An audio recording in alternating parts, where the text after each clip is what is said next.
俄乌继续边打边谈模式。当地时间周五，乌克兰利沃夫机场遭4枚导弹袭击，室内可以听到爆炸声。与此同时，乌克兰方面周四表示，停火协议的达成仍需10日，俄乌两国总统或将在停火协议文本确定后举行会谈。在混乱局势中，除当事双方在正面战场的交手之外，美西方还大举发动制裁战和舆论战等攻势，在各领域对俄罗斯进行围堵。据央视新闻报道，俄罗斯外长拉夫罗夫当地时间周五在接受采访时表示，俄罗斯已经非常清楚地表明，任何进入乌克兰的货物，如果该货物装有武器，将成为特别军事行动的合法目标，这一点非常清楚。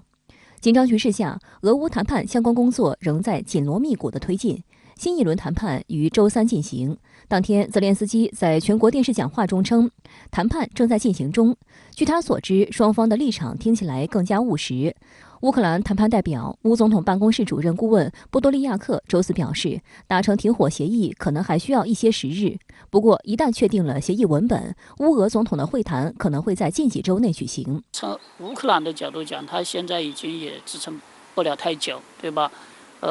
虽然现在西方还在这个有一些这个援助啊，但是这个不足以让他在这个长期的对俄罗斯的这种军事行动去进行这个反制。就是从俄罗斯的角度来讲呢，我想他也是因为旷日持久的这种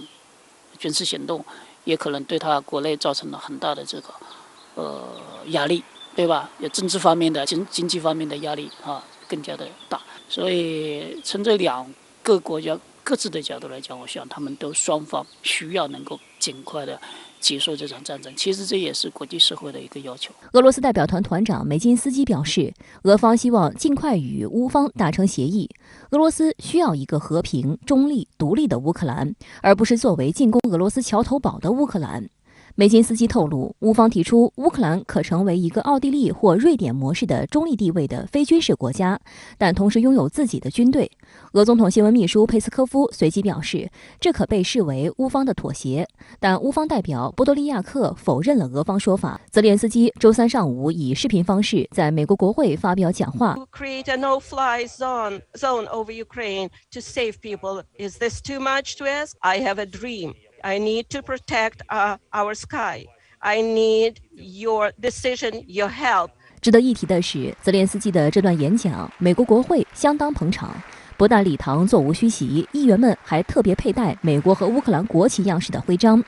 演讲开始前和结束后，议员们集体起立，热烈的掌声久久不息。但讽刺的是，美国两党议员听完他的演讲后，都表态对设禁飞区持谨慎态度。白宫也再次重申不支持在乌克兰上空设立禁飞区或向乌提供战机。事实上，最近以来，泽连斯基接连在美国多个盟国，包括加拿大国会、英国、欧洲议会和北约领导人会议等场合发表视频演讲，但每次除了掌声，一无所获。德国总理舒尔茨在会见北约秘书长斯托尔滕贝格时，明确反对北约干预乌克兰战争。他表示，德国可以通过提供援助物资和武器装备来继续贡献力量，但是乌克兰不能再出现军事升级。斯托尔滕贝格表示同意。Of course, we support peace efforts. We call on Russia to and President Putin to withdraw its forces, but we have no plans of deploying NATO troops on the ground in Ukraine.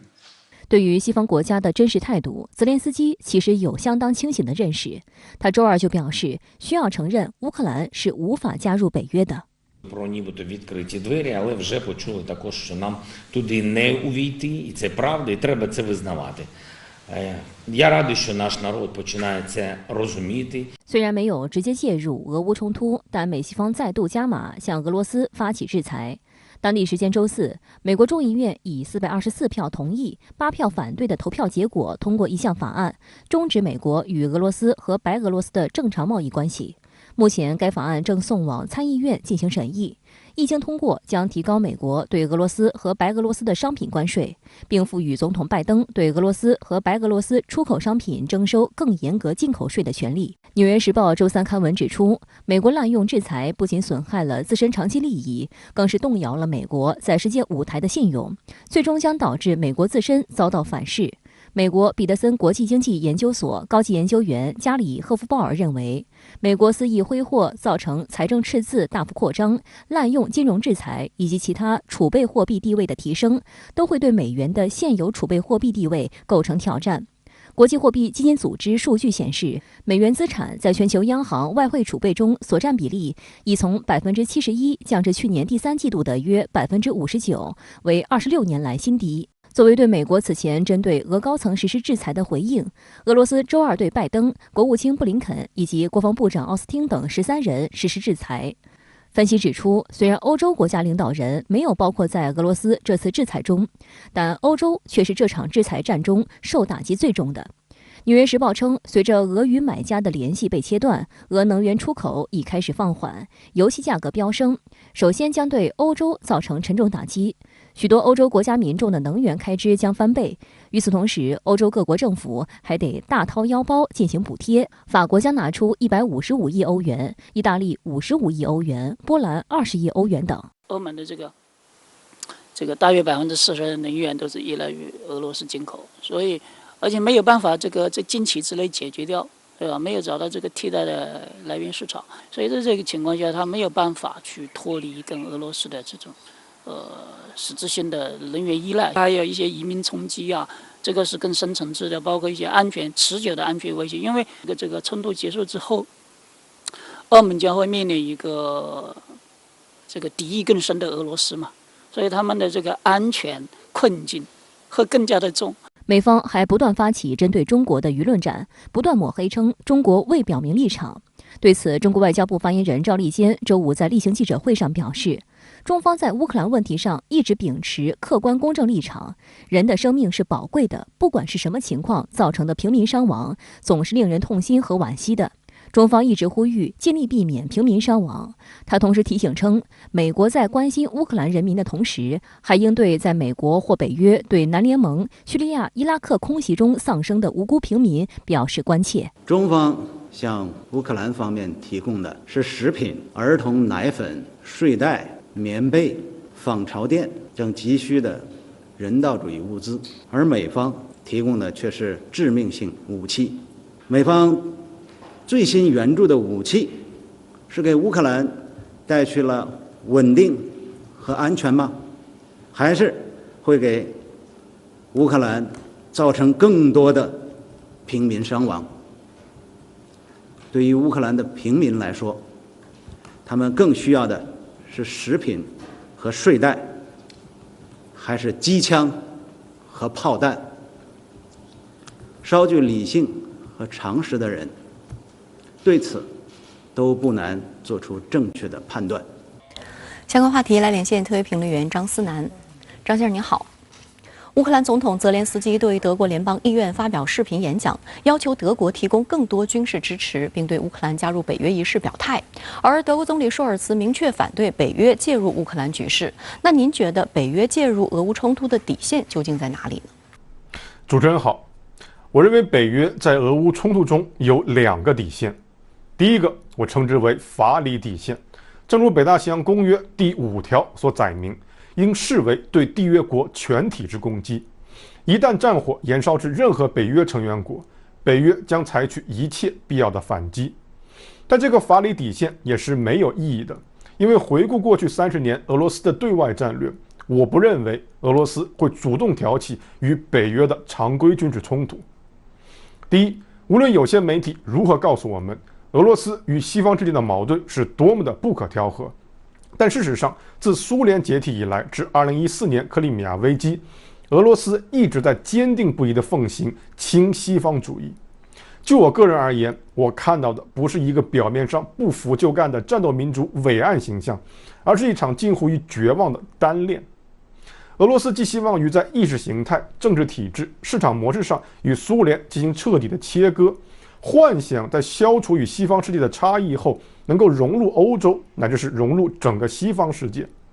结果就是2014年克里米亚危机之后，欧美的经济制裁和政治压力让俄罗斯的社会精英意识到自己始终是欧洲人眼里的他者。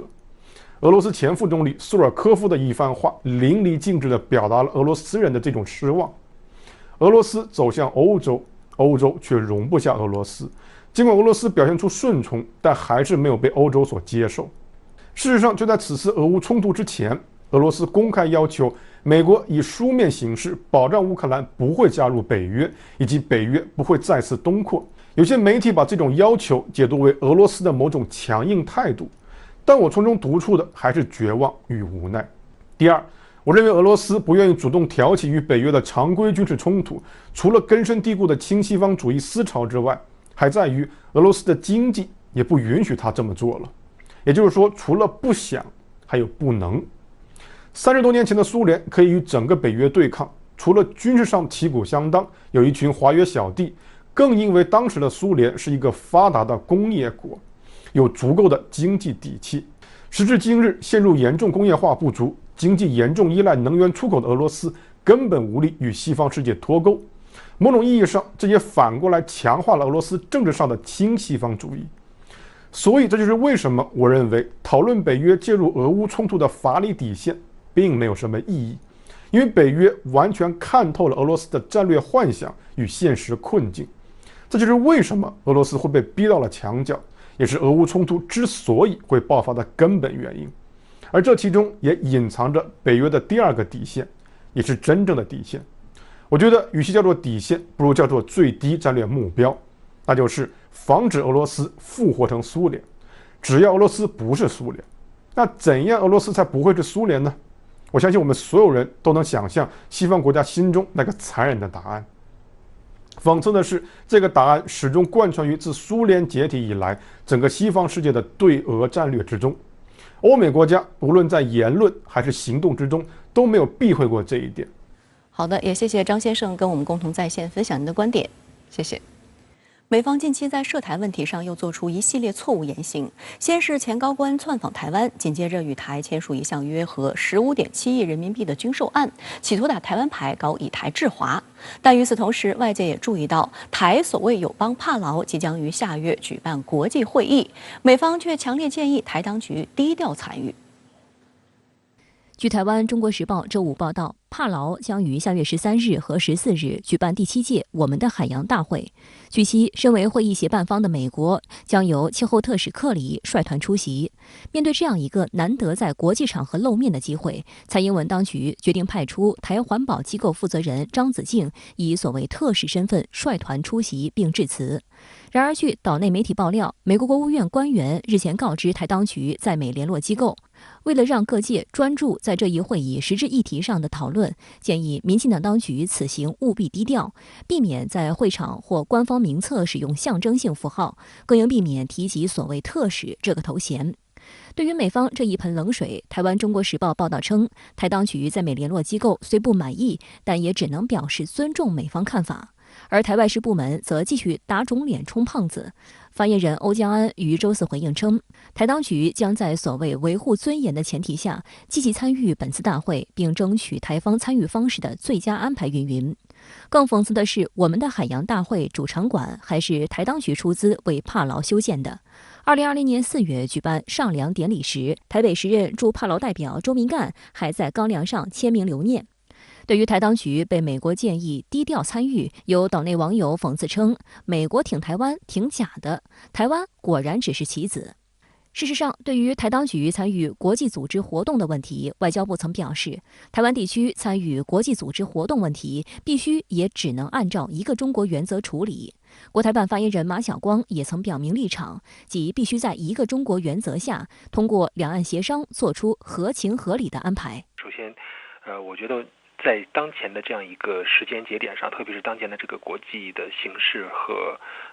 地缘政治的这样一个态势下，那么中美之间它实际上是有一个合作的一个需求。美国方面其实是非常知道民进党当局它的调性也好，或者说它的惯常的毛病也好，美国方面就害怕或者说担心民进党当局在这个会上过于高调。另据岛内媒体消息，台所谓友邦伯利兹总理约翰·布里塞尼奥在刚刚窜访台湾后，通过推特宣布，台当局应允援助约新台币4.7亿元，约合人民币1.05亿元，用于援建一座医院。约翰·布里塞尼奥3月8日至12日窜访台湾，期间与蔡英文等人见面。伯利兹位于中美洲，截至目前，台湾所谓友邦数量仅剩14个，大多集中在这一地区。这种形式只能够对于一些小国、一些弱国的一些政府有一定的这样一种公关作用，那么这也是短期的。那么长远来看，任何一个国家它要去谋求自己的发展路线，它必须要有一个战略性的思考。那么中国将会是他们未来去选择认同和合作的绕不开的一个必然的一个选择。相关话题来连线特约评论员刘和平。刘先生您好。对于美方建议准备在帕劳出席我们的海洋大会的台湾代表团，避免在会场内以及官方名册中使用违反中方一中原则的称谓，您是如何看？说实在的，刚看到这则新闻的时候，我都有些不敢相信自己的眼睛，更不相信拜登政府会做出这样的事情。因为这次会议的举办国是太平洋上岛国帕劳，而帕劳是台湾为数不多的所谓友邦。台湾跟帕劳建交时使用的就是现在所谓的国名，而且过去这些年以来，台湾方面在帕劳国内使用名称、旗帜以及所谓的大使头衔时，从来没有碰到过什么问题，也没有什么人提出过异议。除此之外，大家也知道，长期以来美方一直标榜自己奉行的是美国版的一中政策，也就是美方虽然承认一中原则，但是对于中华人民共和国与岛内现政权究竟谁才代表这个中国，一直未置可否，保留模糊态度。也就是说，美方实际上是至少并不反对台湾现在的名称与旗帜的，也不反对蔡英文现在头衔的。能够让人感到意外的是，台湾过去在所谓的友邦中使用惯了的名称、旗帜还有头衔，现在就突然不能使用了。而且提出反对意见的并不是会议的举办方帕劳，而是本来可以对此睁一只眼闭一只眼，甚至可以说是无权干预此事的美国。这就不得不让人猜测，拜登政府的葫芦里面究竟是卖的是什么药？难道他们要放弃自己坚守了40多年的美国版的一中政策？那么值得注意的是，对于美方的所谓无理要求，一贯声称坚定维护所谓主权的蔡英文当局，居然连哼都没有敢哼一声就答应了。这不仅再度证明在美国面前蔡英文当局没有什么地位与尊严可言，而且说明美国是有能力压制台独以及各种形式的变相台独的，关键是要看他们愿不愿意做。那您觉得美方为什么会一反常态地禁止台湾在自己的所谓友邦中使用具有主权象征意味的名称、旗帜以及官员头衔呢？确实是事出反常必有妖，尤其是这件事情发生的时机点，正好处于俄乌冲突正在激烈进行期间，以及发生在美国总统拜登即将与中国国家主席习近平通电话之前。因此我们就可以非常合理的做这么几种推测。其一是，美方可能接受了乌克兰因为提出加入北约而引爆了俄乌冲突，并让乌克兰被炸成了一片焦土的教训。美方不想让台湾、台海局势以及中美关系也陷入到这种万劫不复的境地，并因此而克制自己，检讨了自己的言行，同时也限制了蔡英文当局的挑衅性言行。假如我的这个猜测属实的话，那当然是一件好事情。那么第二，美方因为调停俄乌冲突以及在制裁和孤立俄罗斯问题上需要中国的帮忙，为此不得不于通电话之前在台湾问题上保持克制，甚至是企图通过压制台独的势力的方式来向中方示好。第三，也有可能是中方主动向美方提出的要求，因为中方曾经一再表明过自己的原则立场，那就是假如美国要想在地区热点和全球局势问题上寻求中方的合作，那美方就必须首先要照顾到中方的合理关切，尤其是不得有损于中国的领土主权完整，破坏中国的国家统一。那您觉得拜登政府要求蔡英文当局不得在自己的所谓友邦中使用具有主权象征意味的名称与旗帜以及官员头衔，这背后发出了什么样的政治信号呢？又会对接下来的台海局势以及中美关系产生什么样的影响？我认为这背后发出的信号不仅仅是拜登政府有可能正在权益性的调整自己的一中原则，而且拜登政府终于接受了中方提出的合理要求，即要想在地区热点和国际问题上取得中方的合作，美方必须要在台湾等事关中国核心国家利益的问题上照顾中方的关切。假如我的这个判断是准确的话，那也就意味着在俄乌冲突之后，拜登政府已经开始出手压制台独与变相台独了。这对于蔡英文当局来说当然是当头一棒，但是对于接下来的台海局势与中美关系来说，这是一个重大的利好，它有助于台海局势与中美关系的和平稳定。而对于中方来说，我们这样做也是心安理得、无可厚非的，因为任何国家都会把自己的国家利益放在第一位，并且会在错综复杂的国际局势中寻找并抓住有利于自己的战略机遇，以实现自身国家利益的最大化。事实上，在这次俄乌冲突中，中方也已经在这样做。面对正在进行的俄乌冲突，我们强调联合国宪章中规定的国家主权原则应该受到尊重与维护，同时强调相关国家的合理安全关切也应该得到重视，这就是在维护自己的国家利益。因为中国不仅是联合国宪章中规定的主权原则以及二战后国际秩序的受益方，而且更为关键的是，台湾属于中国，这本身就是联合国宪章以及二战后国际合理安全关切的一部分。而抓住有利的战略机遇期，以争取自身国家利益的最大化，对于任何一个国家来说都是天经地义的事情。冷战后期，美国总统尼克松访华，实现了中美关系的正常化，是这样做的。美方在俄乌冲突后拉拢中国，也是这样做的。而近期俄方在俄乌冲突前后拉拢中国，以对冲西方国家的制裁，也是这样做的。中方当然也有权利在关键性的时候做出符合自身国家利益的战略抉择。所以从这个意义上来说，眼下真的又到了中美两国做出关键性战略决策的时候了。之所以说关键，是因为它对于接下来的台海局势、中美关系以及世界政治与安全格局都将产生决定性甚至是划时代的影响，让我们拭目以待。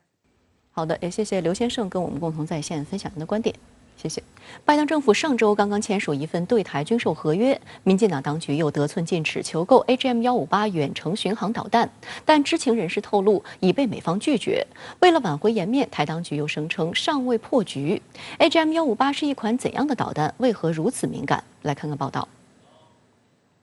值得警惕的是，拜登政府在台海议题上小动作不断。美方上周刚刚正式签署一项约合15.7亿元人民币的野战信息通信系统军售案。本周四，台外事部门负责人吴钊燮又声称，美国即将宣布新的对台军售，但他并未透露具体内容。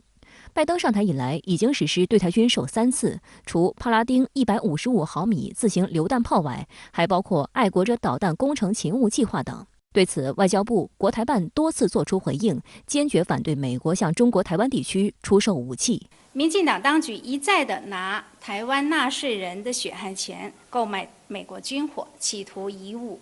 谋独，不会得逞，只会损害台海的和平稳定，只会损害台湾民众的利益。更值得警惕的是，吴钊燮周四突然提及，台当局2015年就列入采购清单的美制 AGM-158远程巡航导弹。过去7年来，美方对这项军购不置可否。岛内媒体认为是采购案已遭美方拒绝，因为这款导弹的进攻性很强，超出台军防御的需求。但吴钊燮周四声称此事尚未破局，由于试射机密，无法报告细节。由美国洛克希德马丁公司研发制造的 AGM-158具有隐身能力，可以昼夜全天候作战。能够携带这款导弹的机型包括台湾现有的 F-16战机。它的中文全称是 AGM-158联合防区外空地导弹，基本型射程为370公里，增程型射程达1000公里。洛马公司表示，这种导弹的设计目的是摧毁高价值、防御严密、固定和移动目标，并发射到足够远的地方，使发射导弹的战机可以远离敌方的防空系统。不过，有军事专家指出，对于轻型的 F-16战斗机而言，重约1吨的 AGM-158导弹实在过于沉重。F-16挂载该导弹会导致机动性大幅下降，在空战中沦为靶子。另外，鉴于台军的整体水平，即便装备 AGM-158导弹，也无法改变两岸军力对比。解放军有多种手段可应对。根据去年3月台防务部门发布的报告， AGM-158导弹是台军未来发展的重要一环。报告指出，未来台军重点目标是所谓远程打击，将持续发展可大幅增程的空射导弹、远距遥攻武器。目前所采购制作的武器也都朝此方向迈进。除了求购 AGM-158，台军方还推进自研的雄风2E 巡航导弹。2011年的射程公开说法为600公里，并声称以3000公里为目标，增加射程距离。分析指出，台当局急切求购进攻性武器，再次说明台湾还是在以武谋独，妄图想发展一个所谓的不对称战力。台方目前想拿到这款武器的希望不是特别大，本质上就因为美方不够信任民进党当局，因为 AGM-158这款导弹它是一个对于美军来讲也是非常高精尖的一套导弹系统，它需要考虑非常复杂的战略的、政治的、军事的意涵。那么一方面，美方要考虑在中美关系的这样一个大的一个作为一个语境的一个政治框架，那么美方需要考虑这个事情对于中美关系的一个冲击，要考虑它在中美关系之间的敏感性，要考虑一中政策问题和一中原则问题。欢迎回来。近期全国本土聚集性疫情呈现点多面广频发的特点。中共中央政治局常务委员会周4召开会议，分析新冠肺炎疫情形势，部署从严抓好疫情防控工作。习近平主持会议，并在会上作出明确要求，要尽快遏制疫情扩散蔓延势头，同时也要统筹好疫情防控和经济社会发展。国务院新闻办周5举行新闻发布会，介绍从严抓好疫情防控工作有关情况。连日来，中国各地严格落实各项防控措施，深圳已完成2轮全员核酸检测，疫情防控形势总体可控，将努力用最小的代价实现最大的防控效果，最大限度减少疫情对经济社会发展的影响。为贯彻落实党中央对疫情防控工作的重大部署，国务院新闻办周4举行新闻发布会，介绍从严抓好疫情防控工作有关情况。国家卫生健康委副主任、国家疾控局局长王鹤胜介绍，针对近期全国局部地区发生的多起本土聚集性疫情，国家卫生健康委、国家疾控局迅速开展疫情的应急处置，筑牢外防输入防线，进一步提高疫情防控和疫情的处置能力。疫情防控成果来之不易，要格外珍惜。下一步将继续加强疫情防控的4项重点工作。一是尽快地控制住局部的聚集性疫情；二是坚决守住外防输入的防线；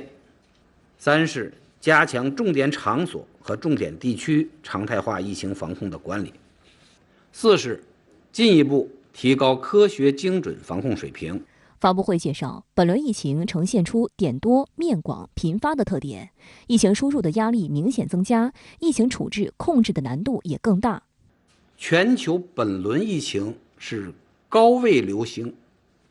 而且近期不会结束。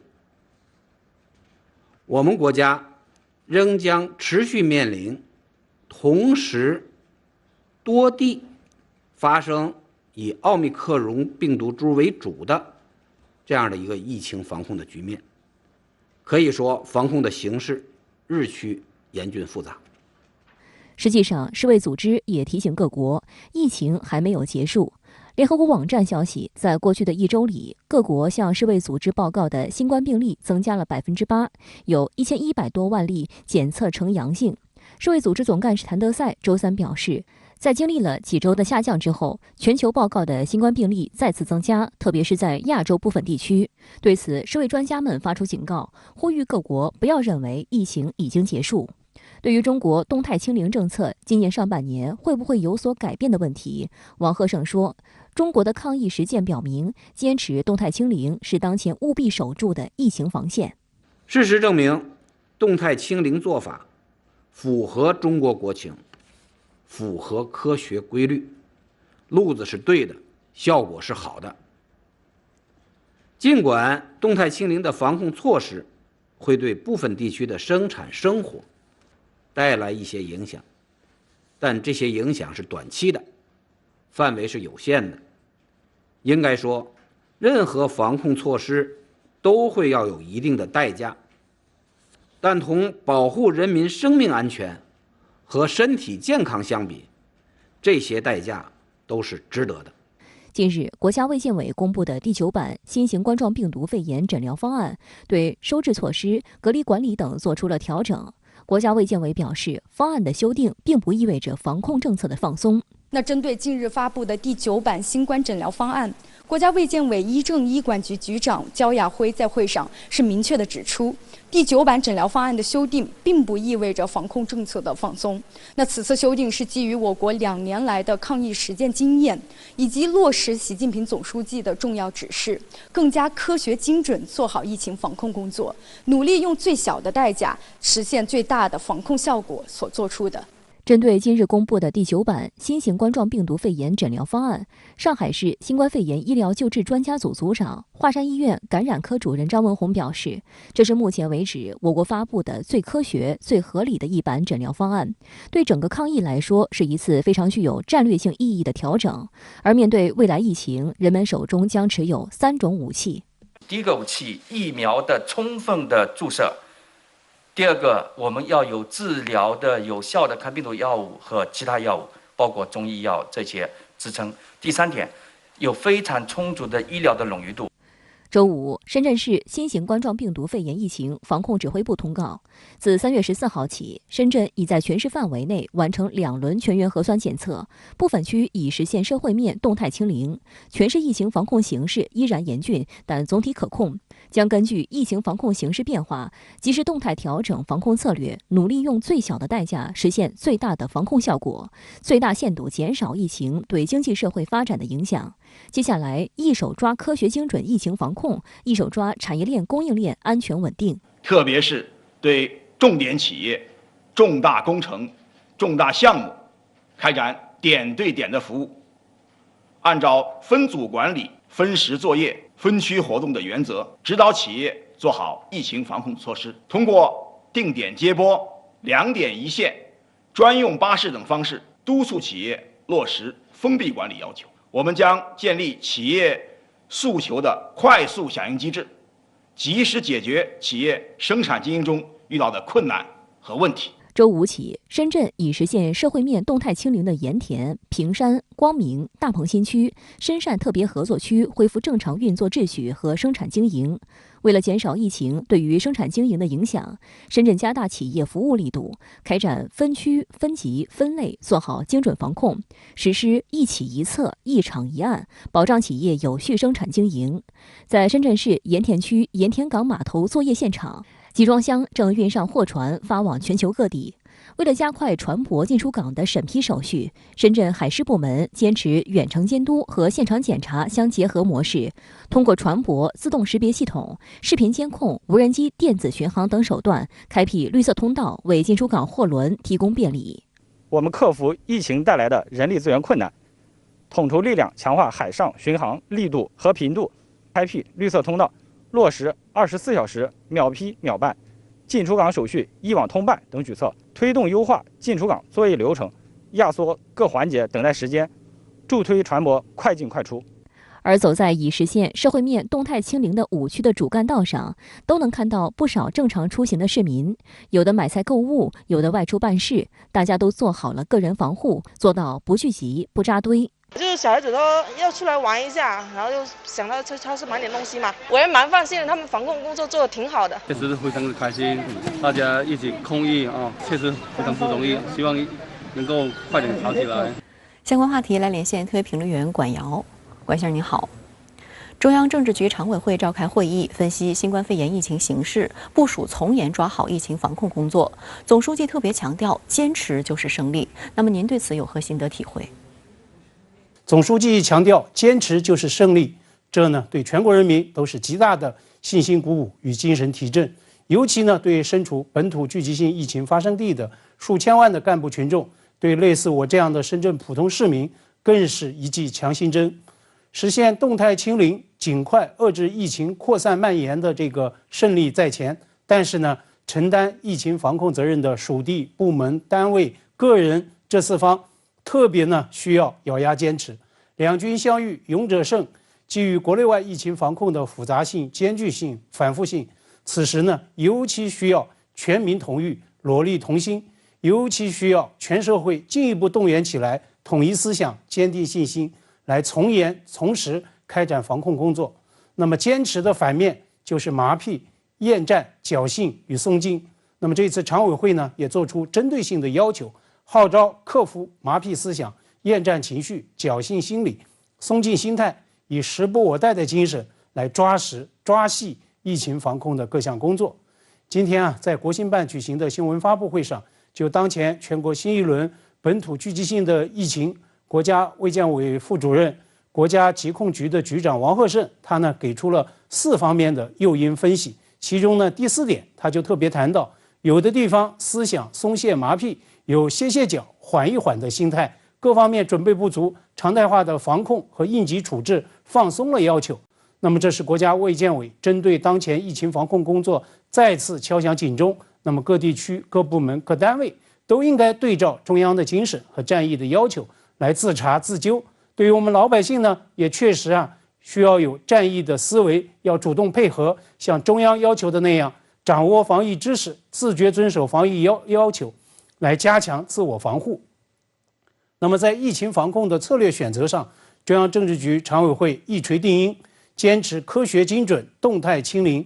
今天呢，王鹤胜在回应日本共同社记者提问时明确表示，坚持动态清零总方针不动摇。中国坚持动态清零，就是对国际抗疫的最大的贡献。当然了，牢牢坚持总方针，并不意味着具体的方法举措没有优化的空间。此前呢，广受专家好评的第9版的诊疗方案，就是眼前的一个现实案例。基于新一轮疫情的传播特点，方案规定无症以及轻症者呢，无需入院治疗。著名疾控专家曾光，他在接受深圳卫视采访时特别击掌叫好，赞扬这样一个务实的变更，创造了释放资源的巨大的空间。境内外媒体最关注会议的这句权威表述，采取更有效措施，努力用最小代价实现最大的防控效果，最大限度减少疫情对经济社会发展的影响。这又意味着什么？没错，这是境内外媒体的最大的关注点。今天《纽约时报》的会议报道就直接用了这样的一个标题。那么，当中国面对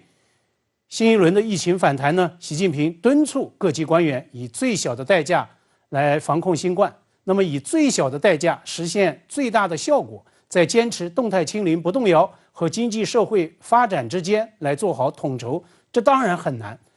必须呢要在各种利益需求和利害关联之间来做取舍，来做抉择。那么这尤其考量各级决策者的能力、胆识与担当。但是呢，这确实又是势在必行的现实的需求。中国已经确定了今年实现5.5%上下的经济增长目标。那么在新冠疫情肆虐，在地缘冲突升级加剧世界动荡变革的这样的一个大背景之下，那么这样一个数字呢，普遍被外媒看作是雄心目标。李克强此前在年度记者会上回应美联社记者的提问时他有一个形象的比喻，说这好比是登高山，那么越往上爬压力越大，空气越稀薄，所以要以退税等等各种方式来给登山者来输氧。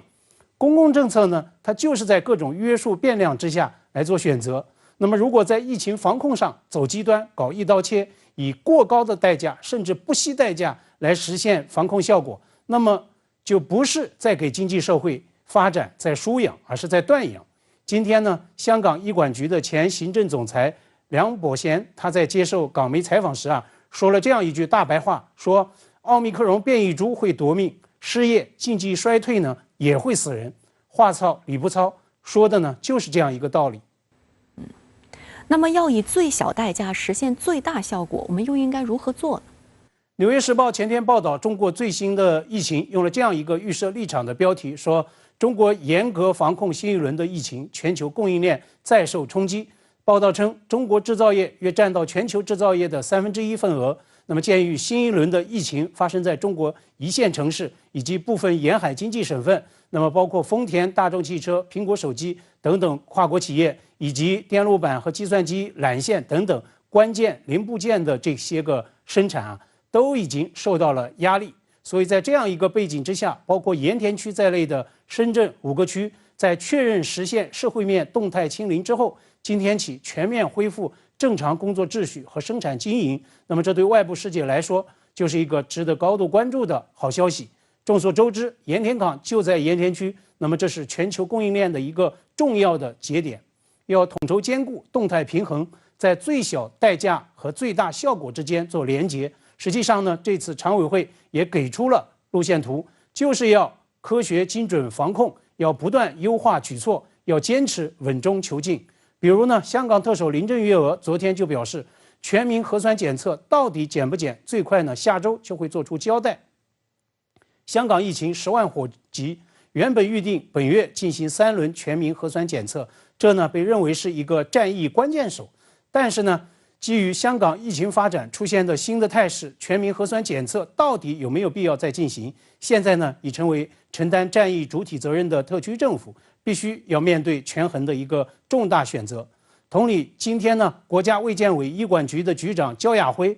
在记者会上就确认说，新一波疫情已知95%的病例都是无症感染者和轻症，那么治疗和干预措施不是特别多。那么在这样一种情形之下，是不是相关的属地动辄都要实施波及面极广、社会冲击极大的全面封城？我想这恐怕也是属地决策者需要认真反思抉择的一个战役策略选择。比如呢，我注意到，尽管香港战役压力空前，但是呢，林郑月娥已经多次表态，香港不会封城，不会全面禁足。好的，也谢谢管先生跟我们共同在线分享您的观点，谢谢。香港第5波疫情持续，截至周五0时，新增超2万例确诊个案，至此香港第5波疫情累计超100万人感染。受疫情影响，香港最新失业率升至4.5%。为遏制失业率上升以及加强中小企业信心，香港特区行政长官林郑月娥在周五记者会上宣布新一轮保就业计划，预计将惠及香港110万至130万名雇员。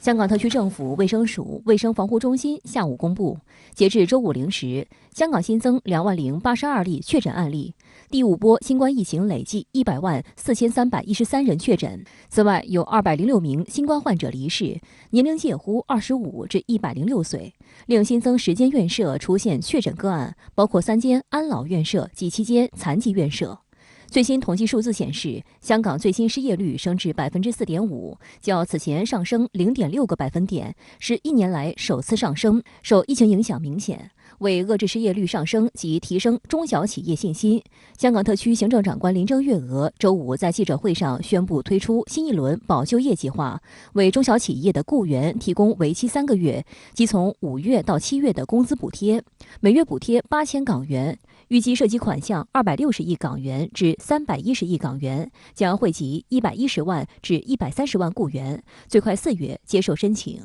此外，为支援受新冠肺炎疫情影响而短期失业的人士，特区政府早前宣布的临时失业支援计划将从3月23日开始接受申请，向暂时关闭的美容院、餐厅、健身房等行业的雇员提供1万港元的援助金，将惠及30万人，预计4月发放第一批支援。林郑月娥表示，前年下半年推出的保就业计划保住195万個飯碗。林鄭月娥形容新一輪計劃是前年的改良版。咁我希望今日我哋公布嘅2大嘅舉措，特別係再新嘅一輪嘅保就業計劃咧，可以讓香港乘風破浪，奮勇前進。